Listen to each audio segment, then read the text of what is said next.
Hey guys! In today's video, I'd like to take a look at a study done by David Nutt, who wanted to take a look at a proper assessment of the harms each individual drug brings by more objective measures than what society uses today.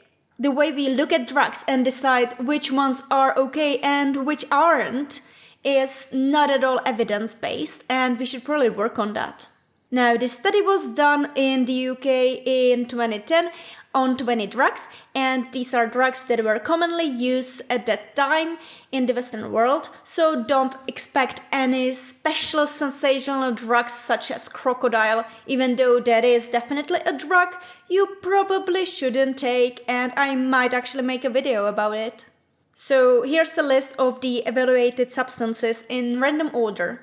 And these 20 drugs were scored based on criteria you can see on this graph. And as you can see, the main categories were the harm to the user and the harm to others. This approach is called multi-criteria decision analysis, and this model was developed by experts and specialists in relevant fields at a conference, which resulted in 16 harm criteria. 9 of these harms are in the harm to the user category, and the remaining 7 are in the harm to others category. Now let's take a quick look at the criteria. There are 4 subcategories in the physical harm to user. Drug-specific mortality is the ratio of lethal dose and standard dose for adults, while drug-related mortality is all about deaths connected to the use that is not overdosing, such as lung cancer, traffic accidents, suicide, or bloodborne viruses. Drug-specific damage is damage related to your body, such as cirrhosis, seizures, or stomach ulcers. And drug-related damage comes from behavioral risks on the drug, such as unwanted sexual activities or self-harm. In psychological damage to user, dependence is related to the risk of developing a substance use disorder, and drug-specific impairment of mental functioning refers to various psychosis or intoxication. Drug-related impairment of mental functioning refers to other various mental illnesses and issues that are related to drug use, such as mood disorders. In social harm to user, you have loss of tangibles such as losing your social status, housing, job, or imprisonment. And in loss of relationships, as you can probably guess, the issue is that this drug-taking habit can affect the relationship that you have with your loved ones. Then you have the other big category, harm to others. Now, physical and psychological is quite short with this one because you have only one criterion, which is injury, and this covers direct and indirect injuries, so both violence, abuse, traffic accidents, and even harm to the fetus. The social category is way larger, which makes sense in harm to others, and crime is both direct and indirect on personal and population level. Environmental damage refers to toxic waste of factories and the whole drug-making process in general, which can be pretty toxic, and also waste connected to drug use, such as used needles. Family adversities describes how the drug use can affect the whole family, be it financial issues connected to the drug use, or child neglect, or loss of opportunity for the children. International damage covers deforestation, destabilization of countries, and international crime, which was not covered by the crime category. Economic costs can be direct or indirect. Direct can be calculated from healthcare cost, police and social services, and the cost of running a prison, and the indirect refers to more abstract things such as loss of productivity or missing work. And finally, you have community. The way the drug is responsible for lowering social cohesion and affects the reputation of the whole community. Each of the drugs was scored from 0 to 100, and if a drug were to score 0, it would be harmless in that category. If it scored 100, it would be the most harmful drug in this specific category. This allowed them to score the drugs across all criteria and compare them. So, for example, if a drug scored 50, it would mean that it's half as harmful as the one that scored 100. and the drugs were scored in a group discussion of experts. Next, the scores were weighted for the final scoring because not all harms are equal. And the process is a bit more complicated, but basically it boils down to 2 steps. How much harm is done and how much that harm matters in a specific situation. This process can be used to retrieve the factors and then use them for the final computation, which was done by a computer. And you can read more about the criteria and the process in the paper. You can find the link in my sources. And I'm sure you clicked on this video to see the results, so let's take a look at them. Now, here's a graph I've taken from the article. But before we take a look at the scores, you can pause the video and try evaluating the drugs yourself. Here's a list of the scored drugs, and you can see harm to users in blue and harm to others in red. And when you sum them up, you get the overall harm score. Hopefully you're done by now, or you don't care about doing it yourself and you're here just for the answers. Well, the absolute winner is, drumroll, alcohol. It might be less harmful to users than number 2 and number 3, but it's an absolute menace for the society, and also it will not help you with your health at all. The second place is significantly behind in points and goes to heroin. While heroin can help you with pain management if used properly by a medical professional, we cannot argue that it's not the best thing ever, especially when you're using it on the streets. And yes, you might wonder why fentanyl is not above heroin, and that's because it was not included in this study at all. And remember, this study was done in 2010, and some of the currently problematic drugs weren't that big back then. The third place goes to crack cocaine, almost on par with heroin. It is considered the most addictive form of cocaine. The high is intense but short. And crack always makes me think of this one quote that I couldn't find on Google for whatever reason, so let me know if you know who said it. And it goes something like this: crack turns you into a new person, and the first thing this new person wants is more crack. Significantly below these scores, you can find methamphetamine. You might have heard about methamphetamine from these hideous ads that were made years ago, meth, not even once, or the hugely popular TV show Breaking Bad. It's an addictive stimulant that causes a variety of problems to the user, but it's scored pretty low on the harm to others. Now, more harmful to others than meth is cocaine, and how is that possible? Well, cocaine scored quite a few points on international damage. Smuggling cocaine is a big business that can be harmful to those involved, and whole towns and communities in Latin America are threatened by illegal cocaine operations.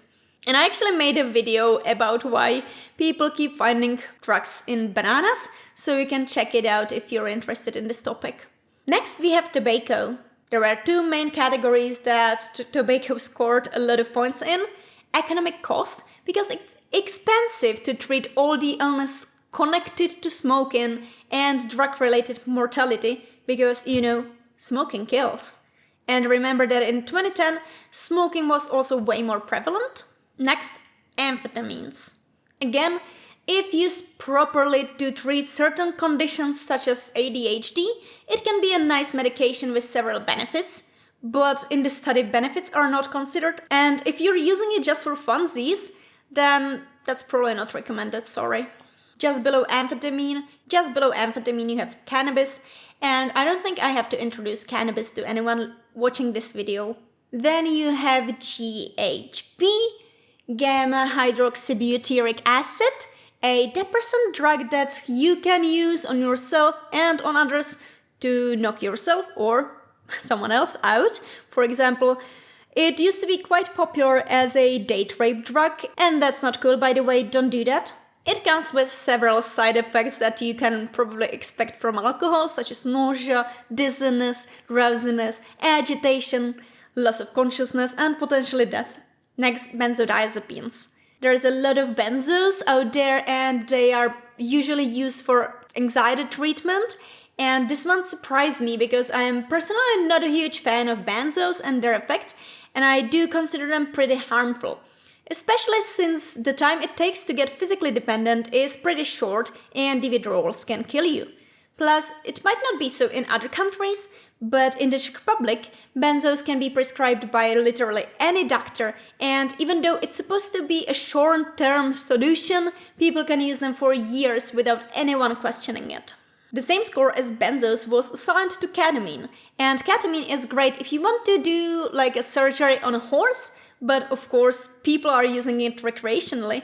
And I have a little fun fact for you. While ketamine is usually used to produce like sedation or anesthesia, it seems to have an excitatory effect on snails.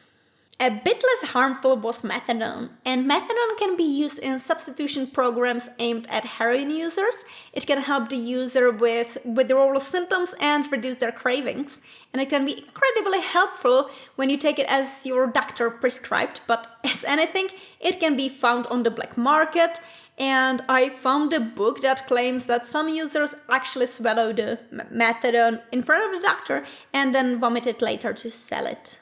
Then you have methadone, and you might actually know methadone under its street name Meow Meow, and it is a cathinone that is similar to cat, which is also somewhere on the list and falls under stimulants. Next, butane. Butane can be good, for example if you need to set something on fire. But even though butane addiction is not really that common, inhaling it can absolutely wreck your central nervous system and is actually also toxic to your heart. It's legal and easy to obtain, but please, if you want to do drugs, choose something else. I'll leave a link for a study about the dangers of butane in the video sources. Next, khat. To be fair, I've never heard of khat before reading this study, so I'd like to make a deep dive on it and maybe get to know it better. But basically it's a plant that contains cathinone, a stimulant molecule. The World Health Organization does not consider khat addiction a serious global issue, but it is illegal in most of the Western countries. Next we have anabolic steroids, which I'm not exactly sure why they were included. I mean, yes, people use them and people use syringes to use them, and there is some overlap with addictology, but I just usually don't think of them as a addictology issue. But I'm also not sure why anabolic steroids came after khat, even though khat is on level 9 and steroids scored 10. And another drug that scored 9 is ecstasy. Another surprise for me, as the drug can be pretty neurotoxic, but to be fair, I've met people who were really trying to protect themselves by spreading the frequency of their use, so who knows? And now for the 3 least harmful drugs on this list. In the third place, we have LSD. I did expect it to score low because it has a low potential for addiction and people on LSD are usually not violent. It's very rare that someone dies because of taking LSD, and you don't really hear about people losing everything because they were addicted to LSD. The second place goes to buprenorphine, and you might also know it as Subutex. It can be used to treat opioid use disorder, and unfortunately, you can also find it on the black market. And for example, in the Czech Republic, there is a region where Subutex is the most common drug alongside meth. So, what's the least harmful drug on this list? Can you guess? It's mushrooms, psilocybin mushrooms to be exact. And if you want to see how each of the drug did in each of the categories, you can actually see it on the graph here. And again, you can pause the video if you want to read through it, or even better, if you're in the mood or if this topic is really interesting to you, read the whole article published by David Nutt and some of his colleagues. It can give you more information about how the study was done, what were its limitations, and how it compares to different studies. And I personally admire David's work a lot, and I can recommend all 3 books I read by him: Drink, Cannabis, and Psychedelics, which I'm currently reading. And it can give you some great insights into the world of these fascinating substances. Now, the study did not evaluate any of the benefits these drugs bring you, and of course, each of the drugs gives you something positive or something pleasant, at least in the beginning. Like, people would not be using drugs if there was nothing good about them, right? And some more recent drugs were not included on the list. For example, kratom was not as widespread in 2010 as it is now, so it didn't make sense to include it. Also not included are spices, which are like synthetic cannabinoids which suck ass and kill a lot of people. And also not included is fentanyl, which was also not that big of an issue in 2010. So what do you think? Did you manage to put the drugs in the same order as the authors did? And what surprised you the most? Let me know in the comments, I'd love to read about it. And thank you for watching. See you next time.